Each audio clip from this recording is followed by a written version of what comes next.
Hello, boys and girls. Welcome in to the Boys and Girl Podcast with Cowboys NFL Network reporter Jane Slater and NFL Network producer Bobby Belt. A Cowboys community with the inside scoop on the Dallas Cowboys. Now, coming straight to you from the Lone Star State, here's Jane and Bobby.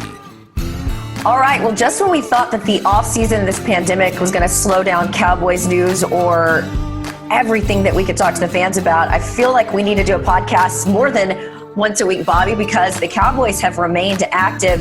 You know, as we've talked about, the Cowboys told us, one of my sources had said that in the draft they had addressed a lot of areas, so they weren't going to be in this rush to sign anybody. In other words, they don't have this glaring need right now. They also told me that scouting is a 24/7, 365 job, and they went out and they scouted themselves a starting quarterback that's going to play backup here in Dallas, and I'm talking about Andy Dalton. Your initial thoughts, Bobby?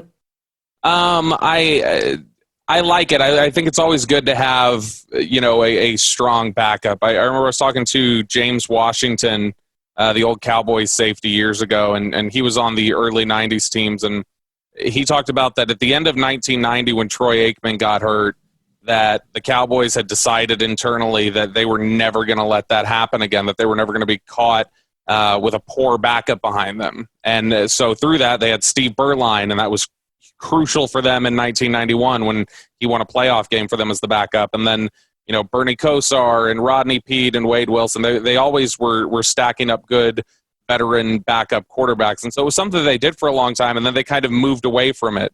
I think they've become a little comfortable with Dak Prescott's durability, and they were seeing some of the ridiculous figures that go out there for backup quarterbacks. But in the end, it makes too much sense. We don't know the exact escalation of the deal yet, but it can be up to $7 million is what's being reported. It's $3 million guaranteed. More than they've spent on a backup quarterback in recent history, but a guy who I think is definitely worth it, and a guy who is going to be a good partner for Dak Prescott and a good study partner and somebody behind him that can do good work during the week, I think, and somebody, by all accounts, that is a great locker room guy. And so it should be, I think it's a positive signing. It's a good one. I don't know that we should buy into the conspiracy theories that this is a attempt to move Dak Prescott in a certain direction, but maybe that's a small part of it. Maybe it gives them an ability to say, hey, look, we still want to work out a deal, but if you're holding out, if you're still not happy by summer, we just got to have a contingency in place. And so maybe there's a little bit of an added benefit to doing that. But overall, I think a good signing, just a little bit of a surprising one, given that's not the direction they've gone in recent years, is paying a good backup. All signs continue to point to Mike McCarthy. I just think of how active they've been in free agency and the quality of the free agents that they've gone out and acquired. McCoy signing, Dontari Poe, Alden, if and when he gets reinstated. And then, of course, a guy like Andy Dalton. I'm with you. This feels very much like what the Saints did with Teddy Bridgewater. A lot of people were shocked that the Saints went out there and paid him that type of money. I'd reported at the time that the Miami Dolphins wanted him to be a potential starter for them, even after they picked up, what's his face from the Cardinals? Rosen, yeah. Josh Rosen. He wasn't going to be the guy that wanted to go and take that. He wanted to flourish and sort of learn from the Saints because that was a locker room that he was familiar with. And in this case, I've talked to his old coach at TCU, Gary Patterson. Gary Patterson said it is just that. At a house here, he still lives in the Dallas area in the off season, and with this pandemic and not really knowing what that's going to look like, I think there's a level of comfort that comes with being able to stick around the Dallas area to play and then kind of do what Teddy Bridgewater did, which was go and get yourself a starting job with, in his case, the Panthers. And again, this also feels like the Alfred Morris signing when they were going through the Ezekiel Elliott deal. We all knew that it wasn't a guy that was going to replace Zeke. It was just an added insurance policy. And to me, he feels like a more accomplished Mark Sanchez for Dak Prescott in that room. I think we saw Dak Prescott really flourish in his rookie season, having a guy like that in there, a guy that was able to read defenses a certain way, who'd had some experience. And now you've got a guy like that in Andy Dalton in Dallas that can really, push Dak. And then we were so impressed with Ben DiNucci, a guy they picked up in the 7th round. as another guy that gives them insurance. And of course, the Cowboys announcing on Monday that they let Cooper Rush go.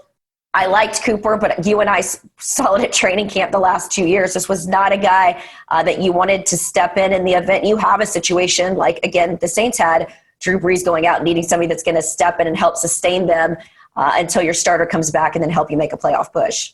Yeah, absolutely. I think that, the Cowboys have been trying to replace Cooper Rush for a little bit. They drafted Mike White, and that didn't work out. They wanted him to be the guy behind Dak and the developmental guy. That just didn't, work out the way they wanted it to. So they've been working, I think, trying to push him and find a better person for that spot. But yeah, I mean, the Cowboys, they clearly do. They have a type. Everybody's got their type, like, that they're, I like a blonde girl, with a pretty smile or whatever else. The Cowboys like their redheaded backup quarterbacks. Cooper Rush, Brandon Weeden, Jason Garrett, Andy Dalton. They are they certainly have a type, and they go for it. That's really funny, actually, the way that you put that. I didn't know where you were going with that, and I enjoyed that analogy there. It's got to be Jerry, because those are all Jerry-era backups that are the redheads. Let's also talk about Jerry Jones and what he told us on draft night. They went and picked up CeeDee Lamb, a decadent pick that you and I discussed at 17, a guy that hadn't even probably thought about what jersey number he was going to wear. And the owner of the Dallas Cowboys says that his old college teammate had passed away and his number was 88. And he wanted CeeDee Lamb to wear 88. And we talk about there's a Romo beehive. Well, there's also a Bryant beehive. And it just set the world on fire.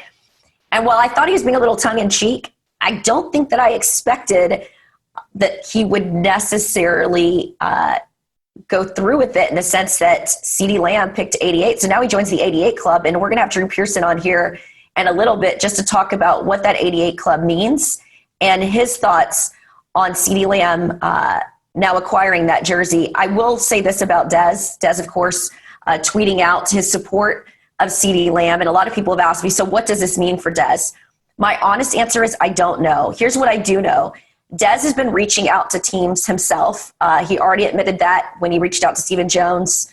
Last year, he reached out to Sean Payton. Of course, he's still with Rock Nation, and he has an agent. But Dez is working for himself right now, and I know there's at least one other team in the league who is very intrigued by it, and when things can open up again, they want to bring Dez in for a live workout. So there is a good chance that Dez might end up on a roster come training camp. Whether he'll be on the roster when the season starts, still unclear, and whether he'll be with the Cowboys, still unclear as well. I mean, when you consider that they've got Amari Cooper, CeeDee Lamb, Michael Gallup, it does feel like this would be a tough place for Dez, even though Dez says he doesn't want to be like Jason Witten and come back. In other words, never not be on the football field. I think Dez is such a competitor. And while, I think the Sean Payton plan when he went to the Saints was a guy that you've got obviously Michael Thomas, and you had, some of the other young guys like Traquan Smith, and you had Lil Jordan Humphrey. I think there was this concern they would ask Dez to do a lot, and that wasn't the case. And maybe that if that's not the case in Dallas, there's still a possibility. But I will concede that it looks like the road is a little bit more narrow for him to come back. All right, so let's talk about what comes with wearing that number 88 and what Mr. 88 himself, one of the originals, Drew Pearson, has to say about all this in this new offense. We're now joined by a living legend. I am talking about the original 88, Drew Pearson. You can find him on Twitter at 88 Drew Pearson. Drew was one of the first co-hosts I had in sports. I don't know if you realize that. We did the Drew Pearson show a long time ago, and I love seeing you continue to do media and thriving. Your thoughts as it related to this draft, Drew, and picking another 88 in CeeDee Lamb? Yeah, well, first of all, I keep sending you those invoices, and they keep returning to sender for that payment you owe me for giving you your big break. But anyway, I was first of all surprised that CeeDee Lamb fell to the Cowboys.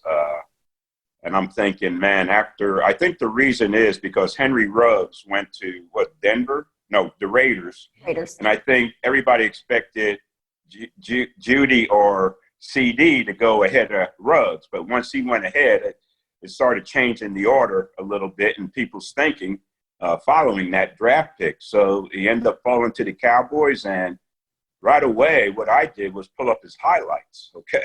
And I'm like, whoa, this is a bad man here. And he's got the size and the speed. And the thing that's impressive, he runs good routes, and he's in that system where they have to run routes because they throw the ball a lot. And they have to run good routes, and he gets in the man-to-man coverage a lot. But the thing is, the action really starts after he makes the catch, okay? You see, yards after the catch is the reason why he averaged over 21 yards a catch at OU. So you bring that to our offense, and, man, that's going to make a big difference, no matter who's a quarterback, Dak, Andy, or whomever. No, you were Drew, you were somebody who, when we talk about the legacy of 88, I mean, you were the one who created it. You know, you were the one who started that legacy, and then it, of course, went to Michael Irvin and then Des Bryant and now to C.D. Lamb. So, I don't think that you were kind of faced with the same sort of question about the number or anything that C.D. Lamb seemed to be, where there's this discussion, do they take 88 or not? Talk about, I guess, just the legacy of that number and how you feel about C.D. being the next to wear that. Yeah, well, first of all, Bobby, nobody had it before I did. The reason it was available is because Ron Sellers had it the year before I had it. And he got traded to the Miami Dolphins for Otto Stowe. Otto Stowe had been playing behind Paul Warfield for 4 years, and he wanted to get out of there, so he forced a trade to come to Dallas, and he wore 82. And thank God he came to Dallas, because I learned how to play wide receiver in the NFL by watching Otto Stowe, okay? Mike Ditka was my receiver coach, wide receiver coach, okay? Mike Ditka knew nothing about wide receiver except my blocking assignments. He knew all that, but he didn't know how to run routes or anything. But anyway, the number was available, so after I made the team, you couldn't have the single-digit numbers. I had number 3 in college. I wanted that. 15 in high school, wanted that. Couldn't do that, so you had to go in the 80s. And so there wasn't that many numbers available. Billy Joe was the number 1 draft pick. He took 89. Golden Richard was number 2. He took 80, 83, 85. Who wants that? 87, no way. So the only thing that really sounded decent was 88, and that's why I took it. But then after I did what I did in it and I retired, I started calling myself the original 88, okay? And it just kind of caught on. And people had forgotten that somebody else previously had worn 88. So I did what I did and set a tone for the 88s. But what made it a legacy, and now Michael comes along. And, I was working for Channel 5, Scott Murray. He sends me out to DFW Airport to greet Michael as his plane comes in after he gets drafted. And, first thing Michael says, Drew, they want me to wear number 88. Is that okay? I said, well, Michael, it's not my number, first of all.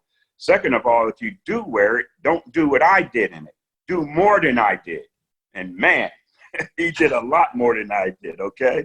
Hall of Fame career individually, 3 Super Bowl championships, and all that. So now we got something going.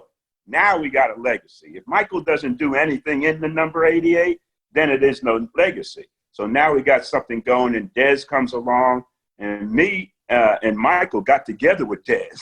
And we said, hey, Dez, this is something that we want to carry on.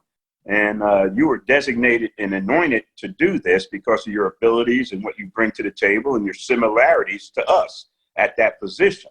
So Dez took it, and, man, he took off with it and had a nice career. He ended up the all-time touchdown leader, and I don't know how many yards. He's ahead of most of us in yardage. I know he's ahead of me.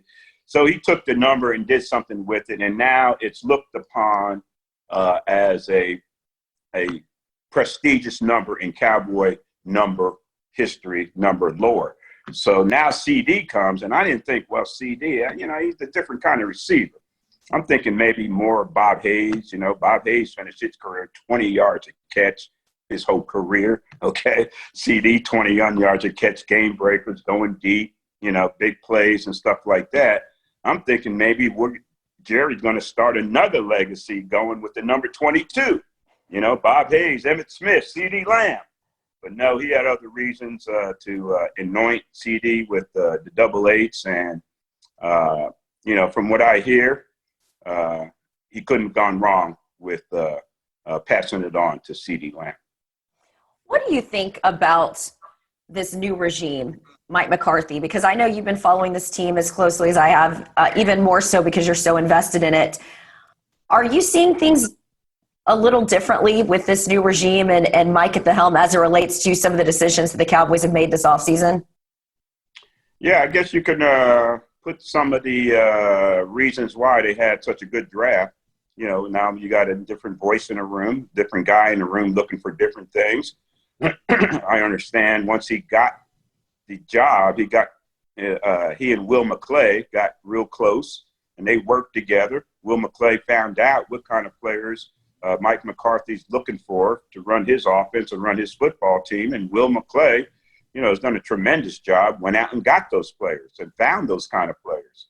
And, you know, so I think his voice in the meetings and the way they did things, having Jerry out on his boat out to sea somewhere where he couldn't mess with stuff.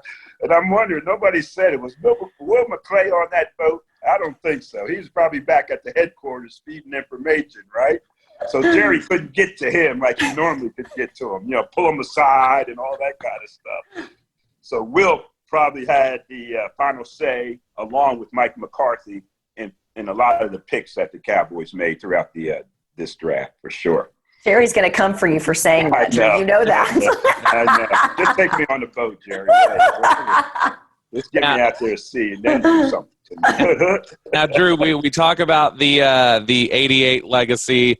There's another legacy of yours that has been talked about for a long time, and that says, you know, one of the great undrafted free agents, not just in Cowboys history, but in NFL history. And I want to find out if this is true, because this is something that I've heard, but I can't recall if you've ever said this yourself. Is it true? Because we talk about these guys that we talked to Rondell Carter earlier, who's an undrafted free agent out of James Madison. He said it came down to the 49ers and the Cowboys, and he picked the Cowboys. And maybe nobody thinks anything of that now, but when you had your undrafted free agent decision, is it true that it came down to the Cowboys and the Steelers, and we were this close to you being on the other side of that war in the 70s? Well, actually, it came down between Green Bay, Pittsburgh, and Dallas. And Pittsburgh was real close, or the front runner pretty much, so because they offered the most money, all right? They offered me a signing bonus of $1,500. Woo! All right? But the Cowboys, I know. But the Cowboys impressed me. It had it in my head after I met with the Steelers, because the Cowboys were there at the second day of the draft. I'm in my college apartment at Tulsa University, and they had a scout there at the Camelot Hotel calling my house saying they couldn't believe I wasn't drafted. Can you come down to the Camelot? And we want you to sign a contract and that type of thing. So I said, well, I can come down there, but you got to give me an hour, because this is like 17 rounds of the draft. And after the 12th round, I'm drinking Boone's Farm, baby. I was drowned in my sorrows, and so I had to sober up before I went down there. So anyway, they offered me a contract right there, base salary of $14,500 and a signing bonus of $150. Wow. And so I took that over to Steeler money, and I said to the scout, who the late Bob Griffin, I told him, I said, sir, if you pay me that signing bonus in cash, I'll sign right now. So he paid me in cash, 720s and a 10. And that's how I got my signing bonus with the Dallas Cowboys. But isn't it wild? God, it parlayed into a lot more. I don't know if it would have been the same situation. I know I wouldn't go to Green Bay. I thought seriously about Pittsburgh, but I don't think it would have turned out as great as it did if I ended up with the Dallas Cowboys. Because Pittsburgh would have never had Lynn Swann. Therefore, when we played Pittsburgh in those games, Lynn Swann would have never made those catches. No. Anyway. Isn't it wild when you think about some of those contracts? I mean, I love, what was your teammate that got the horse trailer, which was one of my favorite stories as part of his negotiations? Was it Charlie Waters? That was Charlie Waters. Charlie Waters, yeah. Yeah, and let's see, somebody they give us Grand Prix. I got a Grand Prix. And it was green. And I tried to sell it. Nobody wanted the green car. So funny. When I think about my first market, I mean, they didn't pay us anything in Tyler, Texas. $16,500 a year is what I made. And our big deal was trade. So you'd get like free hair, free gym membership, and you took it because you're like, whatever you want to give me to sweeten what this deal is, I'd appreciate it. Before we let you go, Drew, one of the toughest things that I've watched in the last year was, I know a lot of people push for you to go in the Hall of Fame. I knew this was the year that you wanted it. You certainly had the career that warrants it. What was it like not getting that call and having cameras on you, Drew, in that moment? Well, it was very disappointing. And, I was felt, like I said, heartbroken, let down, and that type of thing. And the only reason is because I had so much confidence that this was going to be the way I get in, okay? This was, according to Rick Gosselin and Shareen Williams and Jerry Bell, this was the way for the Hall of Fame voting committee to make up for some of the mistakes that they made along the line. And I thought I was one of the most glaring mistakes that they made, not so much because of my ego and everything like that, but simply because I was all decade. Come on. You voted for me all decade. And so then I see Harold Carmichael go in early, and I said, they must have made a call for him because he's there. He's at the studio. I mean, he's showing up like that. And I said, I ain't even got a phone call yet. So I keep looking at my phone and all that. But the thing is, this was the first time I've ever been a finalist. I've never even been in the room and to be considered. So this is the first time as a finalist, and I didn't know how finalists act. I thought if you're a finalist, you're supposed to have everybody there, just in case you do go in. And so I had all the TV stations there. I worked for just about every TV station in the market, so I knew everybody. One guy calls, can I come? The next guy, yeah, I heard so-and-so, can I come? Yeah, next thing you know, all the TV stations are there. And, this is so early in the morning, but, when the call didn't come down, that last pick went, I was really, really disappointed. And so I showed that emotion. That was real, okay? And so what I hope that comes out of that is not so much people feel sorry for Drew Pearson and all that. What I hope comes out of that is these sports writers that have this vote understand what this really means to us, okay? You break our hearts when you turn us down in such a way that you do, And I got turned down. I'm at least at home around friends and family. How about Everson Walls a couple years ago when he's sitting in the room waiting for that knock to say, yeah, you're in, and got his friends and family there with him. No one showed the camera on him the disappointment he felt, or anybody else that doesn't get in, a disappointment they feel. So this showed that emotion, and that's what I explained to Mr. Baker, David Baker, who called me shortly after this and was disappointed I didn't get in. He said I was on his list. And he doesn't have a vote, but I was on his list thinking I would be one of the guys to go in. So, what I told him is I hope the voting committee sees how we feel about this, how important this is to us. So don't play no bias games with us. Don't play no political games with us, Let this be a subjective vote based on what we brought to the league, our teams in the NFL during the time we played. And don't compare me with all these 1,000-yard catch receivers, What did Michael Thomas had? 144 catches in one season? Oh, my God. It took me 5 years to get that. But anyway, so hopefully it'll come around. I talked to Rick Gosselin, Charlene, Jared Bell, Gary Myers. They all think that it'll happen. And, look how God works, guys.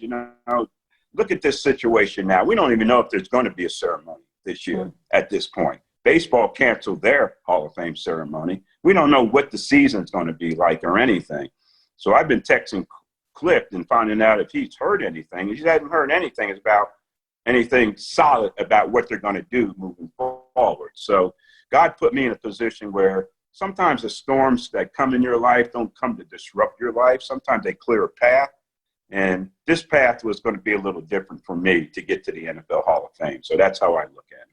Well, I know this, when you've got the sour, it makes it so much sweeter when the good thing happens for you. And I know it's going to come for you. Look at Charles Haley, how long he had to wait. Terrell Owens, I remember how devastated he was. And then, of course, he just didn't even show up. because he was so frustrated with it. I hope that's not the case for you. I hope they don't put you through this sort of angst again, but we really, really appreciate you coming on the show. Always a pleasure, Drew. Well, thanks for having me, guys, and great stuff. You guys are mid-season form. Hood, hood. Thank you.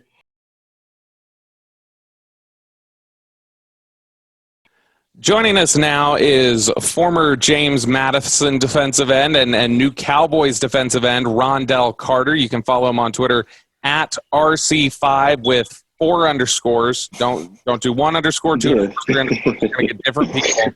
That's not Rondell Carter. Rondell Carter is RC5 with 4 underscores. Rondell, how you doing?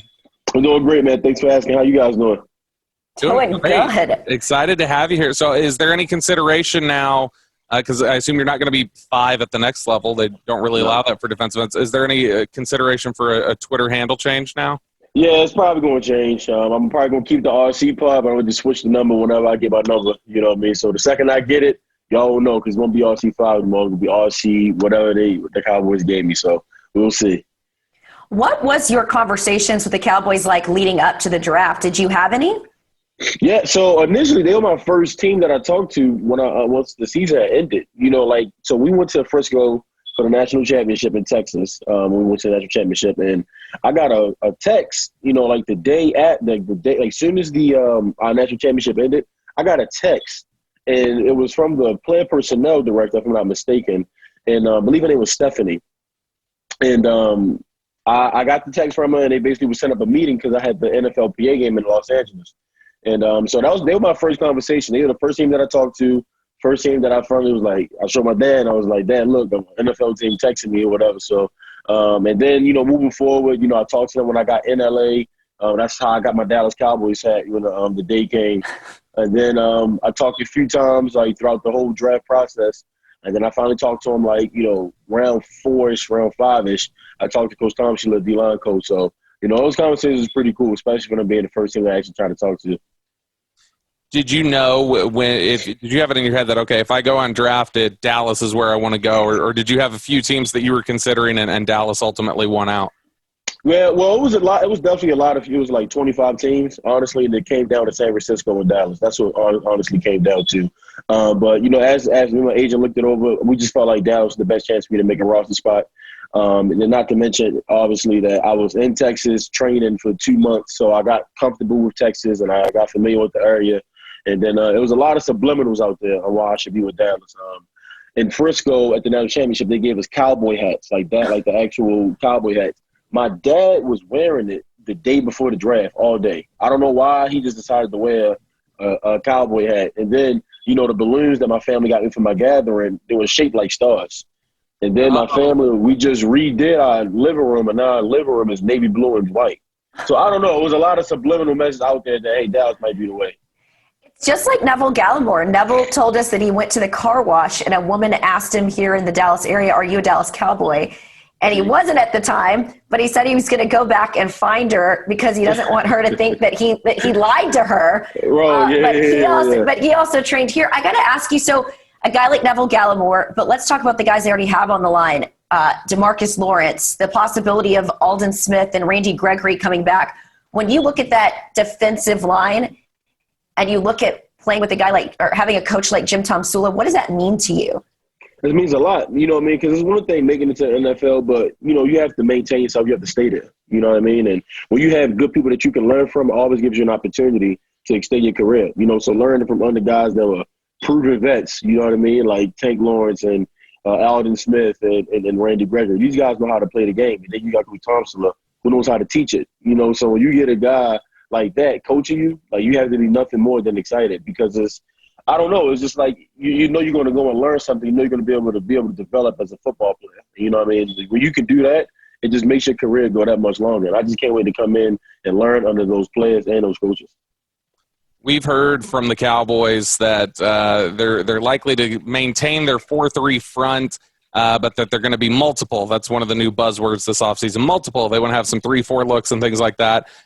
When you talked with the Cowboys and were making the decision to come here, did they talk to you at all about what they envisioned for you? Did they talk about, you're going to have your hand in the dirt, or did they say, hey, you're going to do some flexible stuff for us too? You might stand up some, you might be rushing off the edge. Did you have any of those type of conversations with them? Yep. So Coach Thompson told me I'll be defensive end, handling the dirt kind of guy. And that's basically what I've been doing. I was in college, you know what I mean? I was a handling the dirt kind of guy. But I have stood up before, you know what I mean? I've had slid down to the 3 technique and pass rush, you know what I mean? So who knows, hopefully I can be able to show my versatility when I'm out there. Hopefully that gives me a better chance at making it. And I had, like I said, I had stood up before when I was at Rutgers, and I've dropped back in the coverage at times. So, you know what I mean? Luckily, I've done all 3 of those things. I've stood up, I've had my hand in dirt, and I've actually moved inside for third down and pass rush. So, you know, hopefully I can just show I can do all those things, and hopefully that gives me a shot at making the team. You know, I did notice this draft, some of you guys are coming in with people that you know. We talked about Neville Gallimore getting his teammate CeeDee Lamb in Dallas. You're getting Ben DiNucci, the backup quarterback. What was the text like? Was it just fire when you guys said, oh, my gosh, we're both heading to Frisco? Actually, I called him. You know, when we had a conversation, he had his hat on. I had my hat on. We were just talking, man. It was exciting. My dad talked to him. You know what I mean? I seen his family on the FaceTime call. My brother actually recorded our FaceTime call. So, you know, I think my brother has it on his Twitter. But, yeah, me and him had a great conversation. You know what I mean? It was really fun just to be able to just talk to each other. Actually, we're going to be able to be playing with each other in Dallas. Me and him have the same kind of personality. He's a fun guy. So, you know what I mean? I'm looking forward to that. You were, of course, at James Madison, which is an FCS level school, and there's always those questions from people about, you know, the level of competition and you know, how prepared is this person to step into the NFL after coming from that level. But you know, you did have a couple games against some bigger schools, West Virginia. I know you had a good game against them. You played against NC State, had good games against them. You started out at Rutgers, which is a Power 5 school. So do you think that you're better prepared for this jump than it may look like at first glance of just a guy coming from an FCS school? Yeah, absolutely. You know, what's funny is, you know, a lot of people don't really get it, but, you know, the FCS level at the CAA, my conference, is the toughest conference you can play in. You know what I mean? Like, there's a lot of talent there. Me coming from the Big Ten level and then coming down to the CAA, I mean, obviously you have your Big Ten 6'7", 330-pound, you know, tackles, but you'll get your fair share of those in the CAA as well. You know, so it's not like I just went down to a level in a conference and it's like no competition. You know, the competition is there, and if anybody plays in it, they'll know. And then not only that, like I said, we played those FBS teams in those games. I've excelled. And then luckily I had the chance to play the NFLPA game, and I went against all FBS people, you know, so, and I did well against them as well. So, I mean, it really doesn't matter because, like, I do feel like I'm prepared because I've had the Rutgers experience. I played in the toughest conference in FCS, and then I had an NFLPA game when I was able to excel as well. So I'm prepared. We are so excited to have you on this podcast and excited to talk to you in the locker. We wait for sort of news about this pandemic and how it relates to the football season and training camp. But wish you the best of luck, and we'll see you soon. Thank you, guys. I appreciate it. We're now joined by Ron Slavin, NFL agent with Sports Stars. You might recognize him as Leighton Vander Esch's agent. You've got quite a few guys with the Cowboys. You had Orlando Scandrick as well, Ron. So we're excited to get you in here because I feel like we've got a lot to cover. Specifically, Leighton Vander Esch. I know a lot of people have been concerned about that injury, the neck injury that he sustained last year. What's the latest on him?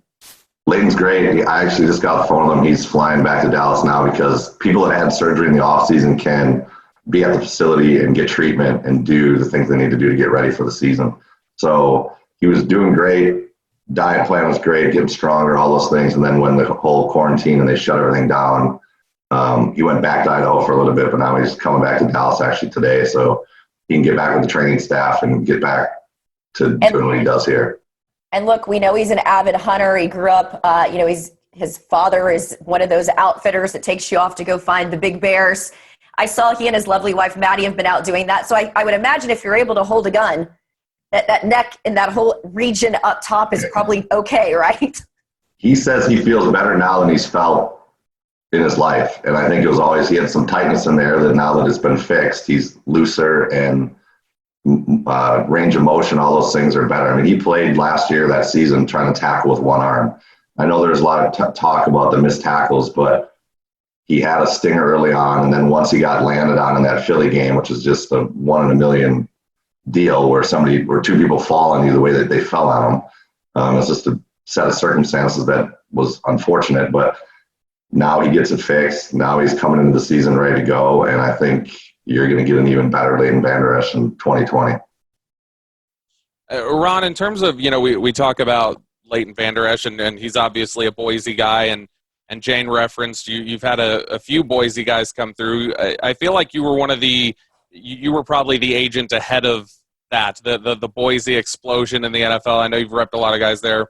And people talk about the Dallas-Boise connection. They kind of make jokes about it. I know one of your guys, Curtis Weaver, told us when we talked to him before the draft that was what he said to the Cowboys, that, I know we're your pipeline and things like that. What is it, do you think, about the Boise pipeline that Dallas likes so much? And I mean, just your experience with that program, with those players, what do you think it is that brings Dallas to that well so often? Well, so I've been getting guys out of Boise since 2008. And the one thing and the reason, once I got Orlando was, he's a different personality than most, because he's got the chip on his shoulder and he's angry about everything all the time. But it worked for Orlando, and it worked, as a player, and the reason he lasted as long as he did in the league, because he always wanted to prove everybody wrong.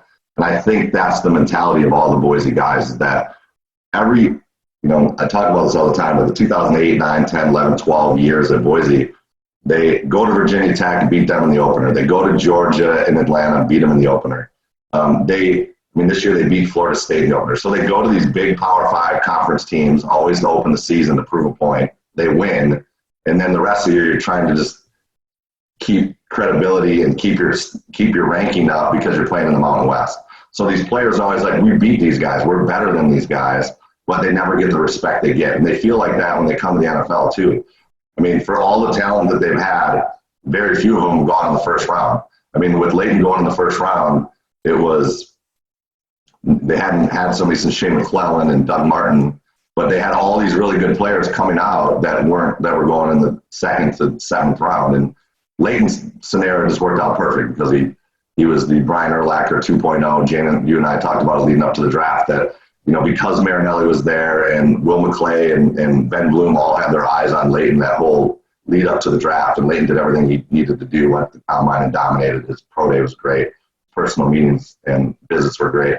So he was the perfect storm to get picked by the Cowboys at 19. But the rest of these guys have their chip on their shoulder, so they want to prove everybody wrong for the whole time they're in the league.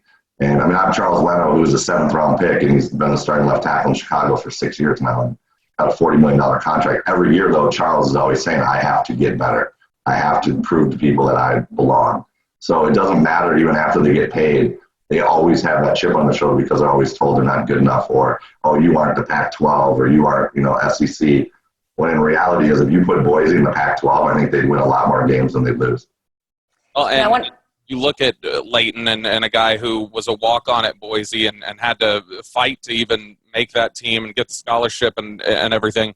I think a lot of people view Leighton as just kind of a quiet guy and down-to-earth, small-town guy, but he did have that background of being a walk-on. Do you think he also has a little bit of that chip on his shoulder? Oh, yeah, I don't know that people look at him that way. No, yeah. Even though he went 19 overall, Leighton still wants to prove to everybody that he can be the best linebacker in the NFL. It's just not, I was a first-round pick, I made it, and I'm done. He wants to prove everybody wrong. People forget, too, that Leighton was, the best basketball player in the state of Idaho in high school. And he went and played in these AAU tournaments, and he was playing against big-time guys who are now in the NBA, and Leighton was dunking on those guys. But Leighton wasn't getting D1 offers that a lot of these guys were, because he was playing for an AAU team out of Idaho. But I believe that if Leighton would have gone the basketball route, and even if we would have had a walk-on at Boise State for basketball, Leighton probably would have played in the NBA. Because the guy, 40-inch vert, 6'5", he can dunk on people, he can shoot from 25 feet all day long. His whole family's basketball players. All his sisters played college basketball. His mom was a really good basketball player.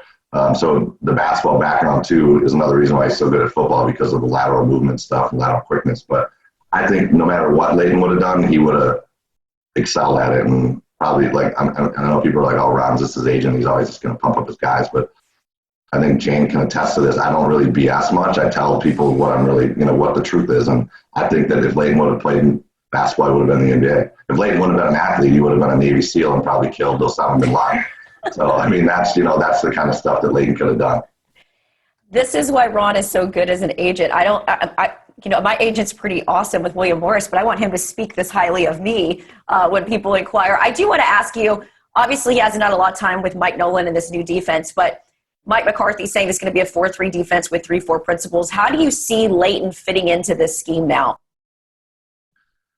I think Leighton is going to have two bigger bodies in front of him that they haven't had with McCoy and Poe. So there's going to be a lot more lanes for him to run through, not just sideline to sideline in the pass defense, but he's going to be able to shoot in those gaps and make a bunch of plays.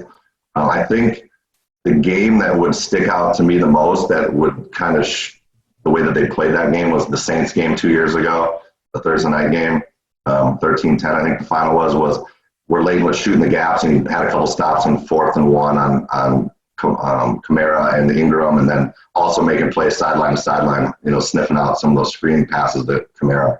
So I think if fans want to know what they're going to see from Leighton and in this defense, I think that's the game where I think they schemed up the Saints that way, and I think that's what you're going to see more of with this defense. Now, you're not just the agent for Leighton Vander Esch. I know a lot of people are now familiar with you as the agent for Aldon Smith, who a lot of Cowboys fans are really excited about. I think they kind of saw that coming out of nowhere. You, I'm sure, didn't. You were probably working things, behind the scenes for several weeks, several months leading up to it. What was it that made you confident in Aldon Smith and in that you wanted to represent him? I mean, you haven't repped him his entire time in the league. So what drew you to Aldon Smith and made you believe in him that he's ready to go? Jay Glazer called me in December and said Aldon, has been sober since June, July. He wants to get back to football. He's been training with me at my gym. Bunch of coaches have been through here. Mike McCarthy went through there because his daughter trains there at the same gym. A bunch of different people had seen him, and then a few other people around the league that I know had called and said that they've seen Aldon, they met with Aldon. He's in a good place. So Aldon came to Dallas, met with him here,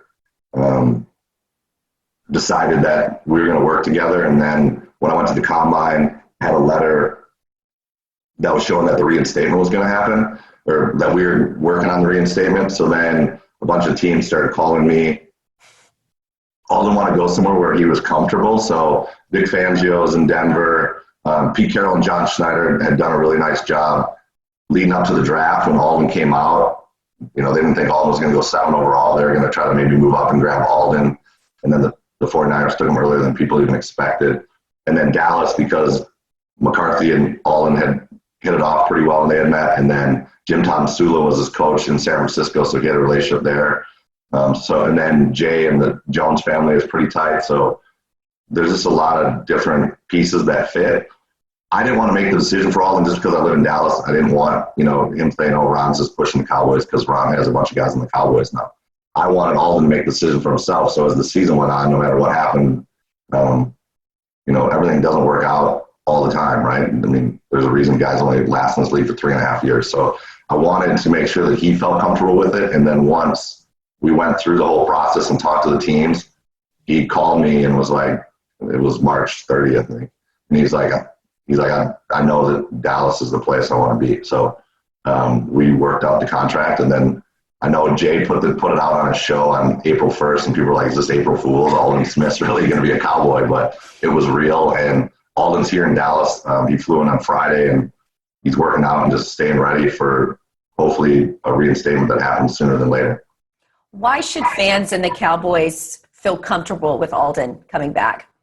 I think there's probably a lot of fans out there that have had either substance abuse problems or family members that had substance abuse problems. And you just have to have faith that the person is going to, at some point in their life, figure it out that, do I want to, drink myself to death, or, we have a major opioid problem in this country. Do I want to kill myself with those things, or do we want to get our life in order and straight? And I think Aldon's in a really good spot. And, alcohol has been Aldon's problem, and he knows that that's the problem. I think he recognizes that, he's like, I always was blaming everybody else, but it was on me, and I can't always play the victim. So once he said he figured that out, he's been in a really good place. He said he's happier than he's ever been, and I mean, every time I'm around him, I see more and more cool things about Alden. And I mean, he's in incredible shape. When he got off the plane the other day, I was like, oh my God, like this, if he is the player he was last time he was on the field and he's this much bigger and stronger, I fear for NFL quarterbacks. You know, the Cowboys have been known to take on players with, you know, questionable issues in their past, or basically, you know, they're willing to believe in guys and their redemption. As Jerry told Jane near the end of last year that he believes in redemption. He's a comeback story guy. And because of that, when they've had some of these guys come onto the team before, it's been typical of the Cowboys that they'll set them up with some sort of accountability system or accountability partner, somebody's designated for that. Is anything like that in place for Alden that the Cowboys have talked about, or are they just comfortable with him coming in here and operating on his own? I admire the Jones family for giving people second chances. You know, fans turn on players too quick. I feel like people make mistakes. A lot of fans sitting at home have made mistakes. Nobody's perfect. And I admire the Joneses for giving a lot of these guys second chances that a lot of teams wouldn't. I think with Alden, the reason we had so much interest, because everybody knew Alden was a good person. He wasn't out there doing a lot of the things that were said about him. It was just the alcohol was killing him. And they recognize that, and they know that, you know, if he has the right people around him, he's going to be okay. To answer the second part of your question is, myself, because I'm a control freak, is going to manage the situation. They haven't been perfect here. No team is perfect with the people they surround them with. Unfortunately, when you have people with problems, there's other people that come out of the woodwork that all of a sudden are experts, or they want to be they think they can solve those problems. Well, if you're not a real expert, just stay away from my client. So I'm going to handle it. We have Alden's support system around him. It's a very small circle, and I think that's the way we're going to be successful. Speaking of being successful, you have obviously done a couple of contracts with the Cowboys as an agent. Dak Prescott, a contract I think a lot of us thought were going to get done last summer, still hasn't gotten done. And then the signing of Andy Dalton. Talk to me about the art of the deal as it pertains to the Cowboys. Obviously, this is like me asking you to diagnose a patient that you haven't seen the x-rays and actually gone in there and done the blood work. But as somebody on the outside, do you think that this deal gets done, and what's it going to take for it to get done? Well, first, I don't think the sign of Andy Dalton has any effect on Dak Prescott. How many times do we see teams, their starting quarterback gets hurt and then the season's over because they don't have somebody capable backing up? No disrespect to Cooper Rush, but Andy Dalton is a proven NFL quarterback. They got him on a very low number. His family's here in Dallas. I think it makes a lot of sense because of the quarantine and because of things that are going on. He spends time with his family. He's in Dallas. The minute the training camp opens up, whether it's the end of July, middle of August, whenever things start back up, he can drive over to the Star and get to work. So that part of it makes a lot of sense for Andy. I don't think it has any effect on Dak because Dak's the starting quarterback and Dak's number should be Dak's number. Looking back at just circling back to Leighton, I'm curious because I don't know that people ever know this sort of aspect of Leighton and who he is as a player and as a person. I know the Cowboys, there was some talk last year at the end of last year that some people were like, did the Cowboys get the leadership that they needed on defense? Was there somebody there that was, the driving force? And with Leighton being out there for that last half of the season when that stuff started turning up, do you think Leighton is somebody that can step in the season and supply some of that and kind of step into that role? Definitely. Leighton always talked about year 3 being the year where, it was where he was comfortable enough in the locker room, being around the people long enough where that leadership role can take effect. I think that Leighton is in a good place now. He's earned the respect of his teammates, the way he works, the way he handles himself. I think this is a year where Leighton should, step up and become the leader that I'm sure the Cowboys would love him to be. He reminds me so much of Sean Lee, Bobby, Ron. Every time I see the way that he approaches film, the way that he carries himself. So that's good news in the fact that you've got Sean Lee back yet another year, especially if we're looking at seeing more of these 3-4 sets, just needing some extra linebackers. It certainly looks like they've started to improve this team something that I didn't feel was necessarily addressed. Ron, thank you so much for your time. I love that you're a no BS guy. You're the best, Ron. Thank you so much for joining the show. We'll talk to you soon. Thank you.